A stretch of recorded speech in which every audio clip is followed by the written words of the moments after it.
I'll be honest right off the bat, I've seen way too many people rush out and grab a cheap tabletop that claims to be a shuffleboard and then end up with a wobbly slab that never slides straight. The disappointment is almost inevitable when the board's surface is too thin, the pucks bounce, or the whole thing tilts on a normal floor. That's the kind of buyer's regret that makes me pause before I even click add to cart.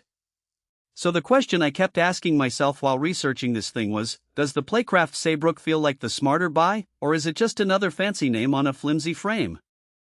Link is in the description if you want to check the product details on Amazon. First, let's talk about the kind of hesitation that most of us feel when we're eyeing a 16-foot shuffleboard table.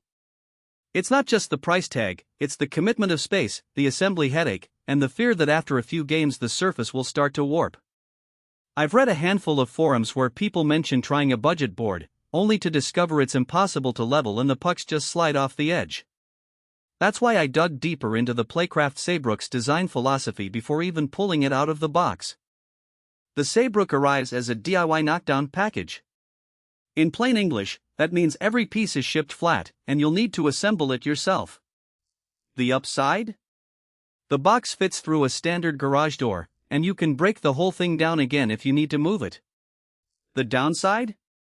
You'll need at least a couple of hours, a decent screwdriver or power drill, and a willingness to follow the manual step by step. I'm not a professional carpenter, but the instructions are clearly laid out with large diagrams, and the hardware feels solid: steel brackets, wooden crossbeams, and a set of pre-drilled holes that keep everything aligned. If you've ever put together a piece of IKEA furniture, this feels a bit more robust, though you'll still want a second set of hands for the longer sections. Now, why does the knockdown design matter in real life? Imagine you live in a suburban home with a finished basement that doubles as a game room. During the winter you want the table up, but come spring you need the space for a kid's birthday party. Because the Saybrook can be fully disassembled, you aren't stuck with a permanent fixture. In contrast, many ready-to-play tables are built on a fixed frame and can't be moved without a truck and a few friends. The flexibility alone adds a lot of practical value. The industrial-style frame is another point that caught my eye. Playcraft marketed this as sturdy with industrial design, and the metal legs do feel heavy enough to stay put once you've tightened the bolts. The tabletop itself is a solid piece of laminated wood, which gives it that classic shuffleboard feel without the cheap pine bite you get from low-budget options. The finish is a midnight charcoal gray that hides scuffs pretty well, a nice aesthetic if you're trying to keep the game room looking sleek rather than a dusty garage. One of the more unique features is the built-in climate adjusters.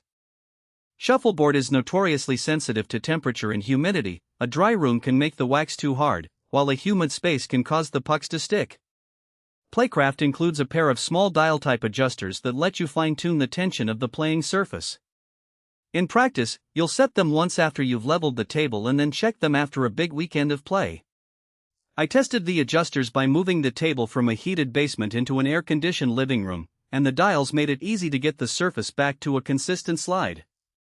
It's a small tweak, but for anyone who wants the game to feel pro-level, it's a nice touch that you rarely see on entry-level models. The accessory bundle is fairly comprehensive: 8 steel pucks, a small abacus for keeping score, and a bottle of premium wax. Most budget tables either skip the wax or force you to buy a separate kit. Having the wax included means you can start playing right out of the box, and the abacus is a practical way to keep track of points without needing a phone or a separate scoreboard. The pucks themselves have a decent weight distribution, not too heavy to drag, not too light to bounce, which makes the game feel smooth after a couple of practice shots. Let's get into the practical strengths and where the trade-offs show up. The biggest win is the overall feel of the game once it's set up. The surface is flat enough that the pucks glide without hopping, and the climate adjusters keep that glide consistent across seasons. The industrial frame means you won't have the table wobble when someone leans on the edge or when kids run around the room. The knockdown design, as mentioned, solves the storage problem for people who don't have a dedicated game room. On the flip side, the